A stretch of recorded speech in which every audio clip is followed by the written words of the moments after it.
আসসালামু আলাইকুম সবাইকে আমার নতুন ফুলের শুভেচ্ছা জানাচ্ছি। আমার বারান্দা বাগানে ২টা জবা ফুল ফুটেছে। মাশাআল্লাহ আমার ঘরেও জবা এবং বারান্দা বাগানেও কিন্তু সুন্দর সুন্দর ৩টা জবা ফুলের কালেকশন আছে। যাই হোক এখন বাচ্চাদের জন্য আমি টিফিন রেডি করে নিচ্ছি। এখানে আমি একটু আদা রসুন বাটা, হলুদের গুঁড়া, মরিচের গুঁড়া, ধনিয়ার গুঁড়া, লবণ সব কিছু দিয়ে দিলাম। এখন দিয়ে দিচ্ছি গরম মশলার গুঁড়া, এরপর দিব জিরার গুঁড়া।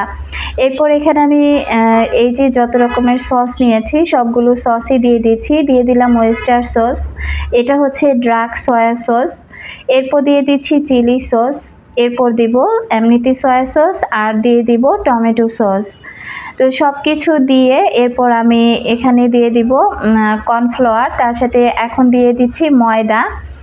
তো এই যে আমি কর্নফ্লাওয়ারটা কিন্তু আন্দাজ মতো দিয়ে দিলাম। এখন দিয়ে দিচ্ছি সামান্য একটু খাবার সোডা, এখন দিয়ে দিচ্ছি একটা ডিম। তো সব কিছু দিয়ে আমি খুব ভালোভাবে চিকেনটা সব কিছুর সাথে মাখিয়ে নেব।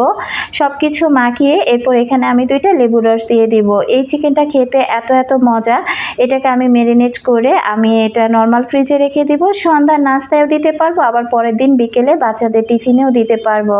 তো আমার চিকেন ম্যারিনেট করাটা আপনাদের কাছে কেমন লেগেছে অবশ্যই কিন্তু কমেন্ট বক্সে জানাবেন। আর আমার ডেইলি লাইফস্টাইল ব্লগ ভিডিও যদি দেখতে চান তাহলে বলবো যে প্লিজ সবাই আমার ইউটিউব চ্যানেলে ভিজিট করতে পারেন, সেখানে আমি আমার লাইফস্টাইল ব্লগগুলো কিন্তু শেয়ার করে থাকি।